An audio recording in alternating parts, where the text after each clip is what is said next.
Hello दोस्तों, कैसे हो आप सभी? तो आशा करता हूँ कि आप सब बहुत अच्छे होंगे और अपनी पढ़ाई भी अपने साथ-साथ कर रहे होंगे।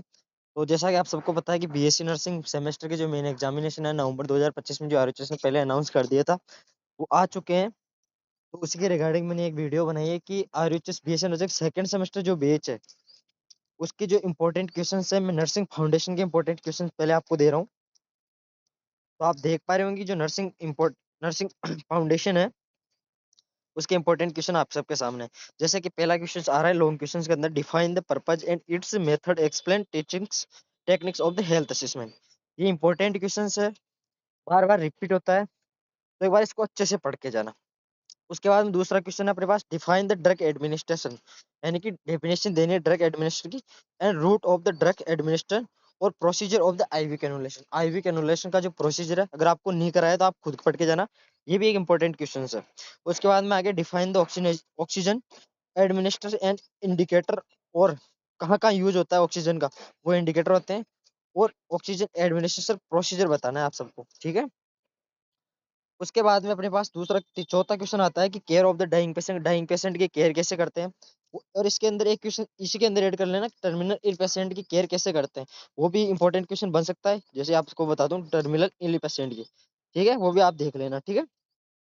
उसके बाद में अपने पास आ गया, define the nursing procedure, it's steps of the nursing procedure. इस बहुत बहुत वेरी वेरी इंपॉर्टेंट क्वेश्चन है ये, जो नर्सिंग प्रोसीजर वाला है, इसकी जो स्टेप्स है 5, वो सारी अच्छे से समझानी, उसके अंदर क्या क्या आता है वो सारा समझाना, नर्सिंग डायग्नोसिस नंदा के हिसाब से पढ़ाना, मतलब समझाना अच्छे से, ठीक है। व्हाट यू मीन, इन्फेक्शन की डेफिनेशन बतानी, उसका नेचर कैसा होता है, उसके पर्पज और इसकी जो स्टेज है इन्फेक्शन की, वो सारे समझानी, और जो common infection in the hospital के अंदर क्या होता है क्या नहीं होता, वो सब कुछ बताना है आपको। फिर बाद में आगे, define communication, its types of the barrier communication, यानी कम्युनिकेशन की डेफिनेशन देनी है। उसके बाद उसके टाइप्स बताने हैं, उसके बैरियर बताने हैं। ये भी बहुत इंपॉर्टेंट क्वेश्चन है, तो रोल करता है भाई साहब, पढ़ के जाना अच्छे से। उसके बाद में अपने पास आते हैं क्वेश्चन, जैसे कि आप देख पा रहे हो, short questions. Define the ulcer and stage of the और care of the patient in ulcer. Ulcer किसी पेशेंट को हो गया तो उसकी केयर कैसे करते हैं, और अल्सर की डेफिनेशन देनी है, कितने स्टेज में होता है। ऐसे 4 स्टेज है कॉमनली इसकी, वो चारों स्टेज आपको बतानी है। पेन कौन से स्टेज में होता है, वो मोस्ट इंपोर्टेंट रोल करता है इसके अंदर। बीएमडब्ल्यू का मैनेजमेंट पूछेगा आपको, और या कलर कोड पूछ सकता है, ये भी important question. Nursing theory, Nightingale और ओरम, नर्सिंग थ्योरी की डेफिनेशन क्या है वो भी, और नाइटिंगेल और ओरम जो थ्योरी है वो स्पेशली पढ़ के जाना आप। फर्स्ट एड में कौन कौन से मैनेजमेंट आते हैं, एक बार आप फर्स्ट एड पढ़ोगे तो उसमें अच्छे से आप पढ़ोगे तो सारा एक ही मैनेजमेंट में समझ में आ जाता है, और गोल्डन रूल्स होते हैं उसके, वो सब कुछ आपको याद रखना है। फिजिकल एग्जामिनेशन इंपॉर्टेंट क्वेश्चन है। फिजिकल एग्जामिनेशन जो होता है, इंस्पेक्शन आईपीएक जो भी होता है, इंस्पेक्शन फिजिकल एग्जामिनेशन है ना, वो सारा आपको बताना है, ठीक है। Level of the prevention important question है, लेवल बताना है, जैसे कि प्राइमरी केयर कैसे, प्रीमोडियल, सेकेंडरी, प्राइमरी और टर्शियल केयर कैसे करते हैं पेशेंट की, वो सारा इसके अंदर समझाना आपको। फिर कार्डिनल साइन का मतलब होता है कि वाइटल साइन को डिफाइन करना आपको, और इसके टाइप्स बताने। अगर ये बड़ा क्वेश्चन आता है तो आपको उसके हिसाब से इसको मैनेजमेंट करके चलना है। फिर बाद में आएगी गेस्ट्रिक लवाज एंड गवाज, जैसा आपको प्रोसीजर है आप देख लेना। Nursing as a profession, nursing as a profession भी आप अच्छे से पढ़ के जाना।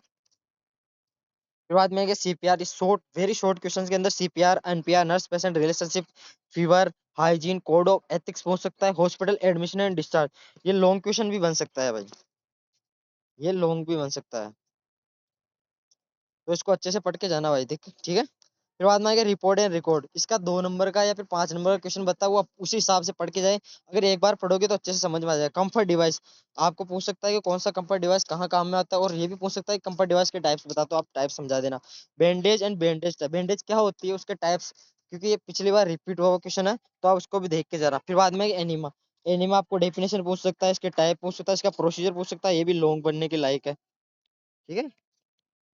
फिर बाद में आ गया कि इंपॉर्टेंट चैप्टर कौन कौन से, जो मेजर कोर्स को प्लान इंपॉर्टेंट होते हैं कि मेन एग्जाम के अंदर उनमें से ज्यादा क्वेश्चन पुटअप होते हैं, ठीक है। तो वो मैंने आप सबके सामने रख दिया, जिसकी हेल्थ असेसमेंट हो गया, नर्सिंग प्रोसेस हो गया, ड्रग एडमिनिस्ट्रेशन हो गया, care of dying and terminal ill patient हो गया, कम्युनिकेशन जो यूनिट है वो भी इंपॉर्टेंट है, नर्सिंग एज ए प्रोफेशनल हो गया, वाइटल साइन वाली unit, infection control, hospital admission and discharge हो गया, नर्सिंग थ्योरी होगी, ऑक्सीजन वाली एंड हाइजीन वाली यूनिट। ये बहुत major play and important role करती है कि एग्जामिनेशन में सबसे ज्यादा यही आती है, तो आप इनको एक बार देख के जाना, ठीक है। अपन चलते हैं। देखो, मेरा जो यूट्यूब चैनल है आप सबको पता है, नर्सिंग एजुकेशन एचपी के नाम से चलता है। तो उसको आप सब्सक्राइब कीजिए और शेयर कीजिए अपने दोस्तों के साथ, अपने साथियों के साथ, ताकि उनके पास भी इंपॉर्टेंट क्वेश्चन पहुंच सके और वो भी एग्जाम को अच्छे से दे पाएंगे। ताकि क्योंकि अभी टाइम कम है, कोर्स किसी का हुआ नहीं होगा, अगर वो इंपॉर्टेंट क्वेश्चंस देख लेगा तो उससे क्या है कि वो क्राइटेरिया सिलेक्ट कर लेगा कि हाँ, हम पास हो सकते हैं, इन क्वेश्चंस को पढ़ के जाएंगे तो पास हो जाएंगे। और ये मैं कह सकता हूँ कि जो मैंने क्वेश्चंस बनाए हैं, उनमें से पासिंग मार्क का मटेरियल पूरा पड़ा है। आप 100% पास हो जाओगे उस मटेरियल को अच्छे से पढ़ के गए तो। ठीक है, best wishes for your examination. Believe रखना खुद पर, खुद पर जो बिलीव करता है उसे कोई मतलब नहीं किसी से।